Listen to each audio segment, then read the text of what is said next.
सुख करता दुख हरता वार्ता विघ्नाची दुर्वे पुरवे प्रेम कृपा जयाची सर्वांगी सुंदर ओटी शेंदुराची कंठी झळके माळ मुक्ता। जय श्री महाकाल दोस्तों, हमारे शिव तंत्र धाम परिवार में जुड़े रहने के लिए आप सभी का धन्यवाद।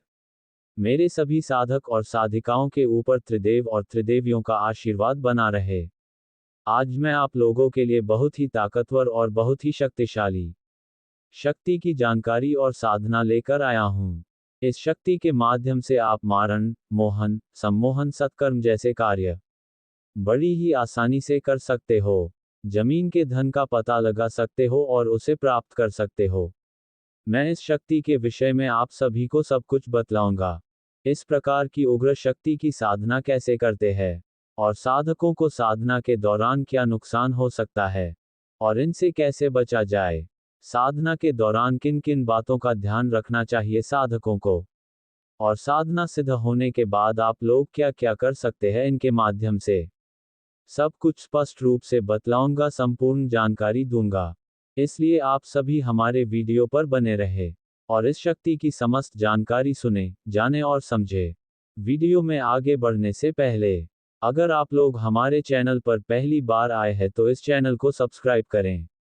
आप लोगों को मेरी दी हुई जानकारी, साधना और क्रिया अच्छी लगती है तो आप सभी हमारे शिव तंत्र धाम परिवार से जुड़े। यहाँ पर मैं आप सभी को तंत्र, मंत्र, यंत्र, साधनाएं और क्रियाएं आप सभी के लिए लाता रहता हूँ।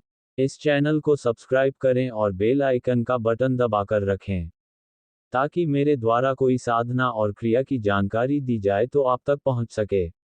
चलिए अब बात करते हैं इस शक्ति के विषय में और साधना के विषय में। आज मैं आप लोगों के लिए एक महाशक्तिशाली योगिनी की साधना लेकर आया हूं। हमारे हिंदू सनातन धर्म के अनुसार योगिनियों का स्थान बहुत ही उच्च कोटि की शक्तियों का स्रोत माना जाता था।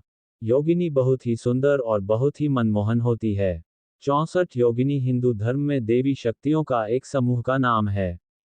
ये योगिनियां अक्सर तांत्रिक विद्या से जुड़ी होती हैं और उन्हें अलौकिक शक्तियों का वाहक माना जाता है। योगिनियां देवी दुर्गा की शक्तिशाली सहायिकाएं होती हैं जो विभिन्न पहलुओं और शक्तियों का प्रतिनिधित्व करती हैं। माना जाता है कि देवी काली जी ने घोर नामक दैत्य का वध करने के लिए 64 योगिनियों का रूप धारण किए थे और उस दैत्य का वध किया गया था। अन्य कथाओं के अनुसार भगवती देवी दुर्गा जी ने 64 योगिनियों को अपने शरीर से उत्पन्न किया था। इनकी साधना अनेक प्रकार की सिद्धियों और मनोकामनाओं की पूर्ति के लिए की जाती है। 64 योगिनियों की साधना अत्यंत प्रभावशाली मानी जाती है। योगिनी तंत्र साधना में साधक को आध्यात्मिक ज्ञान, शक्ति और सिद्धियां प्रदान करती हैं। प्राचीन मान्यताओं के अनुसार योगिनी देवी की साधना किसी बट वृक्ष के नीचे बैठकर की जाती हैं। 64 योगिनियों की साधना 64 प्रकार से होती है, पर इनकी साधना में सभी प्रकार के सामान्यताएं पाई जाती हैं। योगिनी की साधना 64 दिनों की संपूर्ण रूप से होती है, जो प्रत्यक्ष रूप से साधक के सामने होती है। अगर साधक सक्षम है तो इन्हें कम दिनों में भी सिद्ध किया जा सकता है। योगिनी के माध्यम से हम सभी प्रकार के कार्य को सिद्ध कर सकते हैं, चाहे वह फिर जैसे भी कार्य हो, सही हो या फिर गलत कार्य हो, सभी प्रकार के कार्य योगिनियां करती है। आज मैं आप लोगों को जो योगिनी की साधना दे रहा हूं, जिसे महामाया योगिनी कहा जाता है। योगिनियों के साधकों में असीम ऊर्जा का भंडार होता है। इनके साधक अपने आप में ही एक ऊर्जावान होते हैं। समाज में अपने स्थान में योगिनी के साधक अपना एक अलग ही स्थान बना लेते हैं। महामाया योगिनी धन की देवी होती है। उनके नाम में ही सुंदरता झलकती है। महामाया योगिनी बहुत ही मनमोहक और बहुत ही सुंदर होती है। कोई भी मनुष्य इन्हें देखकर मन मोहित हो सकता है। ये योगिनी हमारे अभीष्ट कार्यों की पूर्ति बड़ी ही आसानी से कर सकती हैं। महामाया योगिनी विशेष रूप से धन की देवी कहलाती है। किसी भी योगिनी के माध्यम से हम जमीन के धन को अभी ही आसानी से प्राप्त कर सकते हैं। इनके माध्यम से हम मारण, मोहन, सम्मोहन, उच्चाटन, विद्वेषण बड़े ही आसानी से कर सकते हैं। योगिनी एक बार सिद्ध हो जाने के बाद हमारे वह सारे कार्य कर सकती हैं जो हमने कभी सोचा होगा। इनके माध्यम से हम अपना दरबार भी लगा सकते हैं। योगिनियों के माध्यम से हम किसी भी मनुष्य का भूतकाल, वर्तमान काल और भविष्य काल आसानी से बता सकते हैं। सामने वाले व्यक्ति को देखते ही हमें उसके विषय में सब कुछ पता चल जाता है। इनके माध्यम से हम किसी भी बीमारी का इलाज कर सकते हैं। भूत प्रेत ग्रसित मनुष्यों का इलाज बहुत ही आसानी से किया जा सकता है। इस योगिनी की साधना आप किसी भी माह के अमावस्या पूर्णिमा से शुरू कर सकते हैं, या फिर आप इस साधना को किसी भी गुरुवार के दिन से भी शुरू किया जा सकता है। ये साधना आप किसी भी निर्जन स्थान या वीरान जंगल में संपन्न कर सकते हैं। ये साधना रात्रि 11 बजे से 3 बजे तक होती है। इस साधना के दौरान साधक को नीचे लाल वस्त्र लपेटने होंगे, और साधना के दौरान आसन भी लाल होने चाहिए।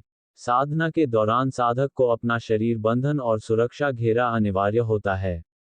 साधना के दौरान गणेश जी की पूजा देनी है और अपने इष्ट देवी की, फिर स्थान देवता और फिर योगिनी की पूजा देकर पूजा को संपन्न करनी है।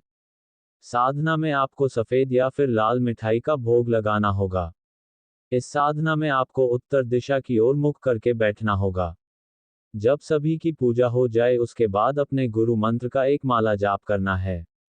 फिर मूल मंत्र का 2 घंटे जाप करना होगा, जो मैं आगे बतलाऊंगा। साधना के दौरान बहुत ही डरावने अनुभव हो सकते हैं। उस अनुभव से डरे नहीं, निडरता से साधना करते रहें और मंत्र जाप करते रहें। जो मैं ये साधना दे रहा हूं, इस साधना को करने से पहले किसी योग्य गुरु से परामर्श अवश्य लेकर ही करें। अकेले इस साधना को बिल्कुल भी ना करें। योगिनी साधना के दौरान साधक के साथ बहुत ही अलौकिक घटना होती है, जिसे समझ पाना साधक के वश में नहीं होता है। ये साधना मैं सिर्फ और सिर्फ जानकारी हेतु ही दे रहा हूं। अब साधना का वह मूल मंत्र सुनाएं, जो कुछ इस प्रकार है। ओम ऐं ह्रीं श्रीं श्री गायत्री नित्यचित्रिणी स्वाहा। मूल मंत्र जो आप लोगों के मोबाइल स्क्रीन पर भी आ रहा होगा। ये है महामाया योगिनी की संपूर्ण साधना और विधान। अभी तक आप सभी ने हमारे शिव तंत्र धाम चैनल को सब्सक्राइब कर ही चुके होंगे, और जिन्होंने सब्सक्राइब अभी तक नहीं किया है वह सभी सब्सक्राइब जरूर कर लें। सब्सक्राइब के लिए आप सभी का धन्यवाद। आशा करता हूँ ये जानकारी और साधना आप सभी को अच्छी लगी होगी। जिस किसी साधक एवं साधिका को ये साधना करनी है, वह मुझसे संपर्क कर सकता है।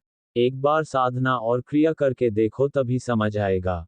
क्योंकि साधना और क्रिया कभी खाली नहीं जाती है, कुछ ना कुछ अवश्य ही प्राप्त होता है। आप सभी लोगों के लिए इसी प्रकार की साधना और शक्तियों की जानकारी लेकर आता रहूंगा। फिर मिलते हैं कुछ और रहस्यमयी शक्ति और साधना की जानकारी के साथ। तब तक के लिए मेरे सभी साधक और साधिकाओं को जय श्री महाकाल।